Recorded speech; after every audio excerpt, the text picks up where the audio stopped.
Good morning, second graders from Shades Cahaba Elementary in Alabama, Homewood, and to second graders uh, all over, and especially in Michigan. So today I have three very lovely books for second graders. So here we go. This is an award-winning silver Caldecott Medal, Swimmy by Leo Leone. Illustrations and story. Dust cover off to protect it.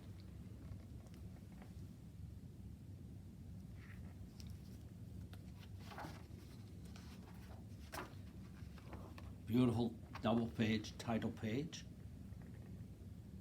And there's Swimmy, the black, and his brothers and sisters, the red fish.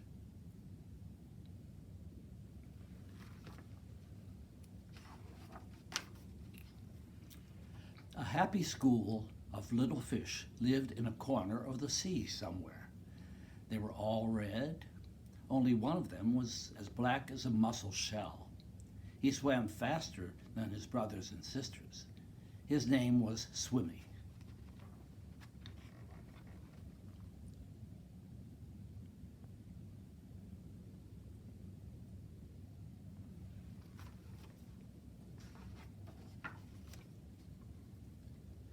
One bad day, a tuna fish, swift, fierce, and very hungry, came darting through the waves. In one gulp, he swallowed all the little red fish. Only Swimmy escaped. There he is at the bottom of the page.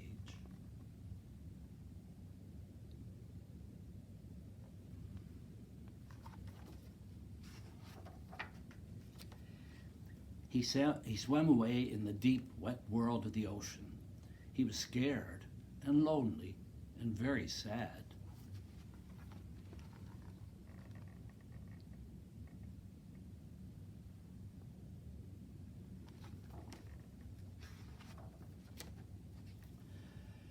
But the sea was full of wonderful creatures, and as he swam from marvel to marvel, Swimmy was happy again.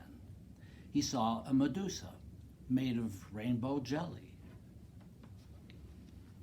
Not really made of rainbow jelly, but looking much like rainbow jelly.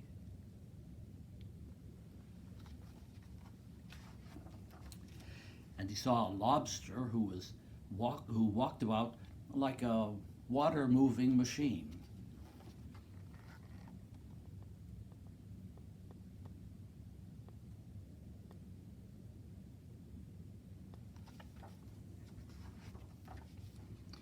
Then he saw some strange fish that looked as if they were being pulled by invisible thread.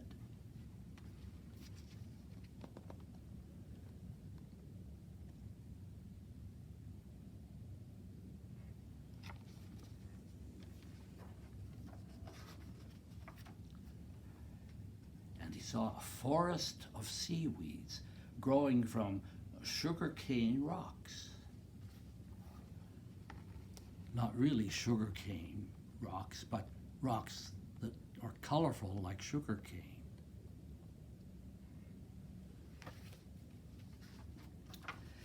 Then he saw an eel whose tail was almost too far away to remember.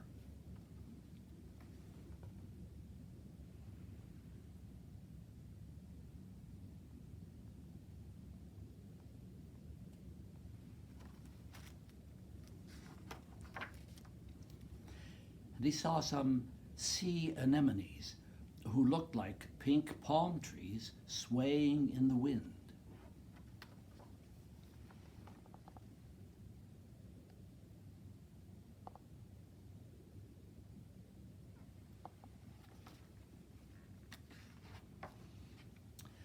Then, hidden in a dark shade of rocks and weeds, he saw a school of little fish, just like his own. "Let's go swim and play and see things," he said happily. "We can't," said the little red fish. "The big fish will eat us all." "Oh, but you can't just lie there," said Swimmy. "We must think of something."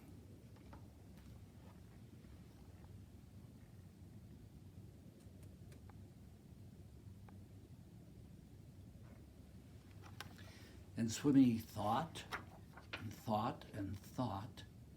And then suddenly he said, I have it. We are going to swim all together like the biggest fish in the sea.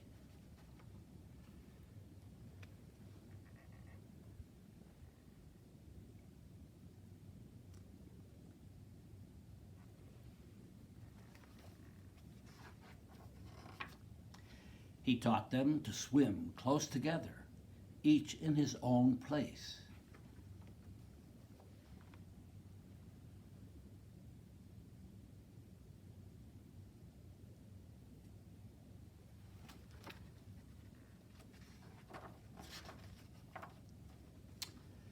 And when they had learned to swim like one giant fish, he said, I'll be the eye.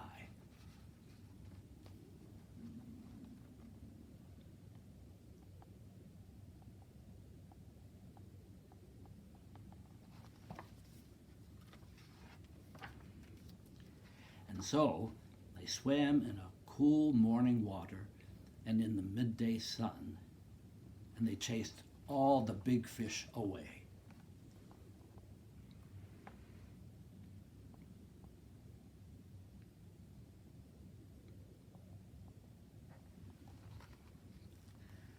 And there you have Swimmy, a silver Caldecott medal winner. Remember, the gold Caldecott is first place and silver is second place for the picture book of that particular year when the book was new. Now we have another famous author and illustrator, Eric Carle. And here is his beautiful, The Very Busy Spider. And dust cover off to protect the book.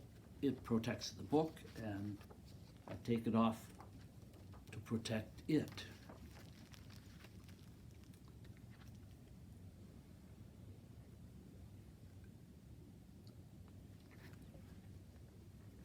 And who is this by, Dad? Eric Carle. He has many popular books. Title page.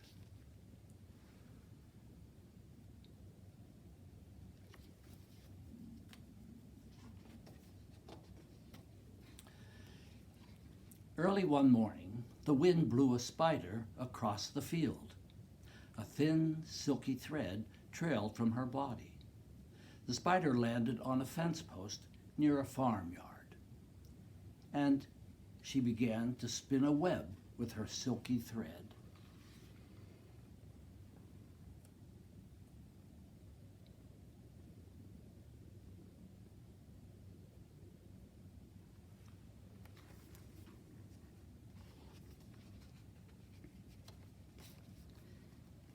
Nay, nay, said the horse.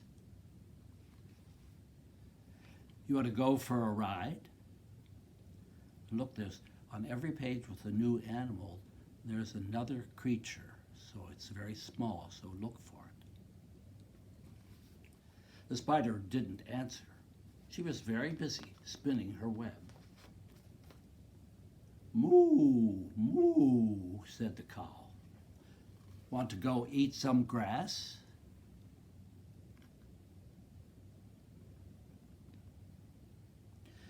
But the spider was very busy and didn't answer.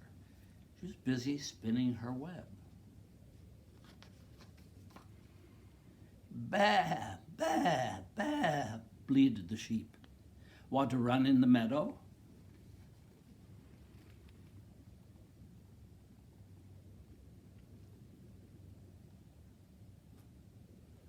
But of course the spider didn't answer. She was very busy spinning her web. Ma, ma, said the goat. Want to jump on some rocks?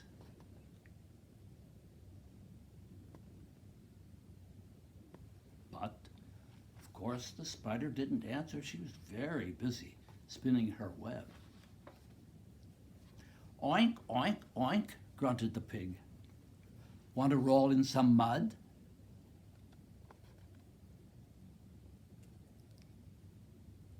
And you see that other little creature flying about near the pig? But the spider didn't answer. She was very busy spinning her web. Woof, woof, woof, barked the dog. Want to chase a cat?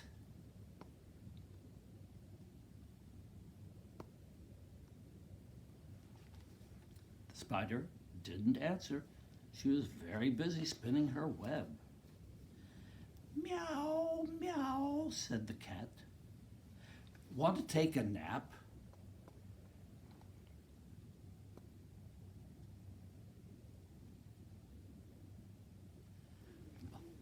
But as you know, the spider didn't answer because she was very busy spinning her web. Quack, quack, quack, called the duck. Want to go for a swim?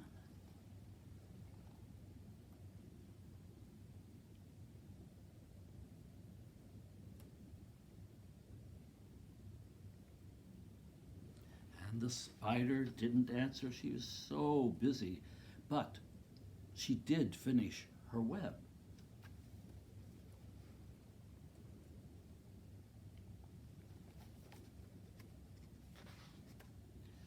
Cock-a-doodle-doo, crowed the rooster. Want to catch a pesky fly?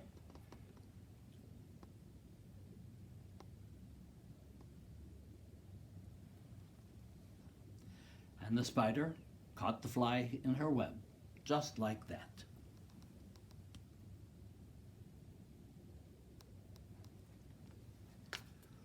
Whoo, whoo, whoo, asked the owl. Who built this beautiful web? The spider didn't answer. She had fallen asleep. It had been a very, very busy day.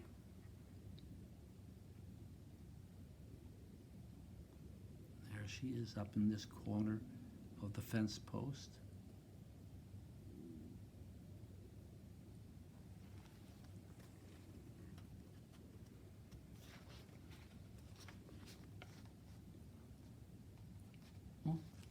The end. It's so beautifully colorful. I wanted another page. And The Very Busy Spider by Eric Carle.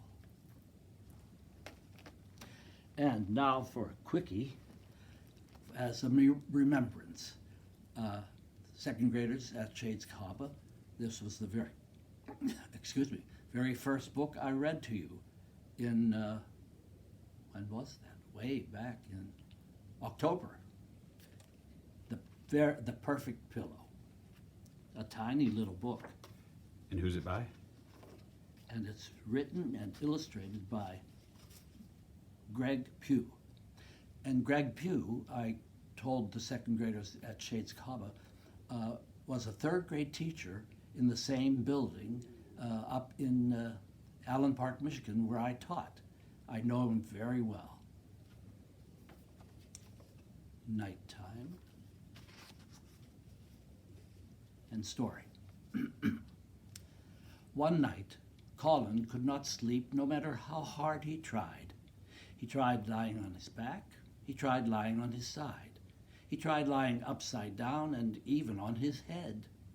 But poor Colin could not fall asleep in his turtle bed.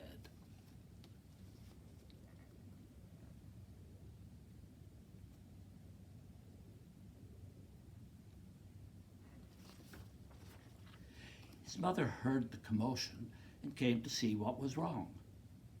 I tucked you in hours ago, Colin. Why are you taking so long? My pillow is so lumpy, Mother. I just can't fall asleep. Well, maybe you're just restless. Have you tried counting sheep?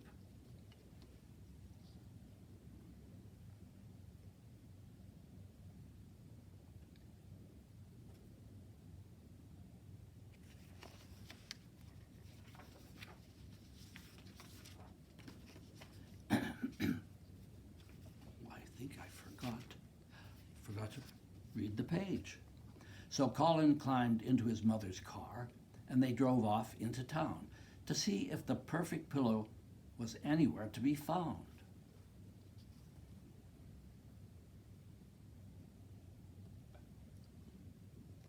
if there's a page, he said he counted to 1,000,000 on the other page. He did? We missed that part. My goodness, I'm not quite awake. I counted to 1,000,000, Mother. I cannot count any more. Okay, his mother said, let's get you a new pillow at the store. So Colin climbed into his mother's car and they drove off into town to see if the perfect pillow was anywhere to be found. I hope I'm wide awake.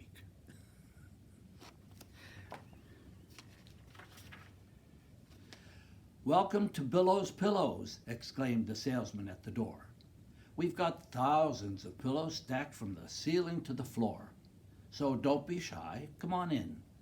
My name is Fred Billow. Let me help you find what you're looking for, the perfect pillow.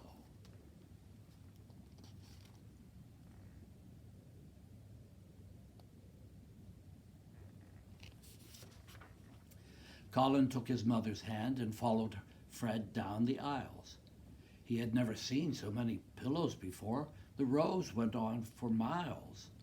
There were pillows that were square and pillows that were round. Somewhere in this store, the perfect pillow would be found.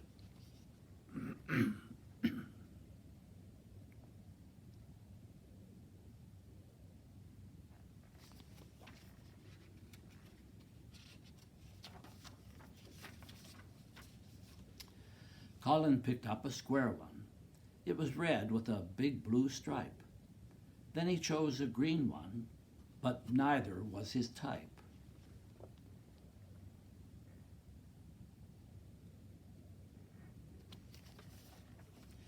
He wandered down an aisle where all the pillows were shaped funny. One looked like a lion, and another like a jar of honey.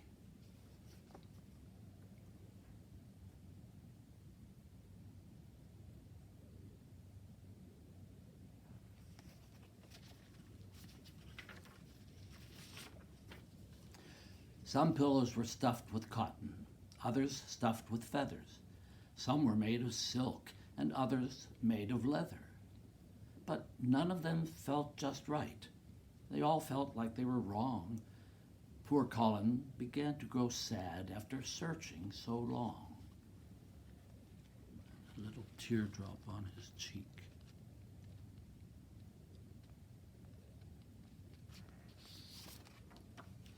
But just then, Colin spotted a pillow in the middle of the floor. It looked ordinary and plain, unlike the others in the store.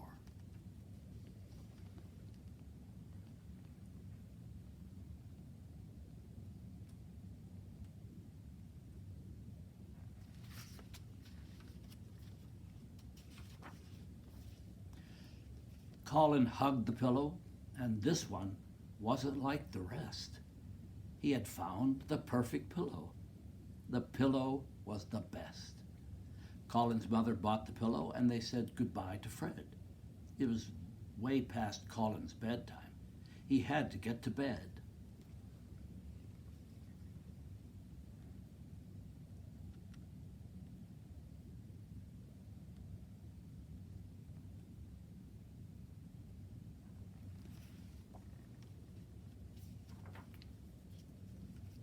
Now Colin had the perfect pillow that suited him just right.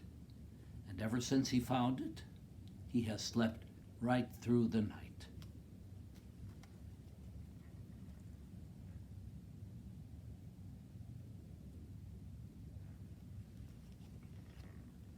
So there you have it for the stories I had planned for school for the first week of May, and I'll see you again next week for 2 other last stories for the school year. Bye for now.